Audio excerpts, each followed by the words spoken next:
On se trouve maintenant dans la ville de Pocona. On s'en va rencontrer le maire de la ville, puis on va aussi aller visiter une communauté pour laquelle Water for People travaille.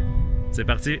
En ce qui a trait à l'assainissement, on a eu la chance d'être accueillis dans une maison rurale pour voir les installations sanitaires qui ont été mises en place par Water for People. Maintenant, la famille possède une toilette, une douche et même un lavabo pour se laver les mains. C'est important de savoir qu'avant d'avoir recours à ces services, les membres de la famille, comme tous les autres habitants de la communauté, pratiquaient la défécation en plein air. Sans surprise, ça augmente les risques de contamination des sources d'eau ou des aliments, et donc les chances que les gens tombent malades.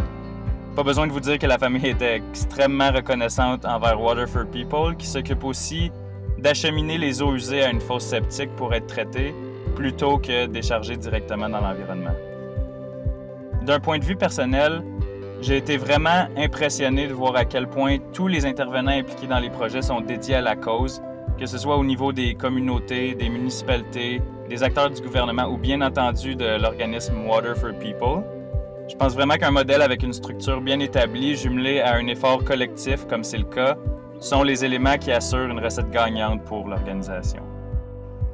Mis à part la beauté des paysages, les souvenirs que je vais garder sont sans aucun doute les rencontres que j'ai faites, puis l'hospitalité des communautés qu'on a visitées. À chaque fois, les gens étaient fiers de nous offrir des cadeaux puis de nous partager leurs traditions.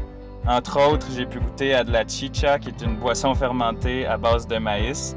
On s'est fait expliquer que c'était important d'en verser par terre comme offrande à Dame Nature avant d'en boire. On s'est aussi fait offrir des feuilles de coca séchées par le maire de Pocona. Pour les Boliviens, c'est une plante sacrée qui fait partie de leur culture. Les feuilles de coca ont bien entendu des vertus stimulantes, mais leur consommation peut aussi avoir des bienfaits sur la santé, d'où la seule raison pour laquelle j'en ai prise.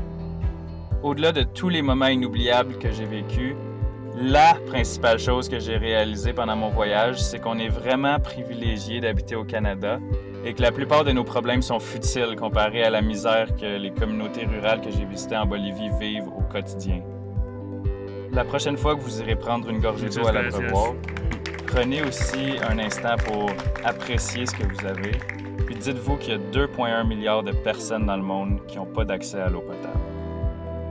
En finissant, j'aimerais ça prendre un moment pour remercier WSP pour m'avoir accordé la chance de participer à cette tournée d'impact qui a été une expérience absolument incroyable pour moi. J'ai vécu des moments ici que j'oublierai jamais de ma vie.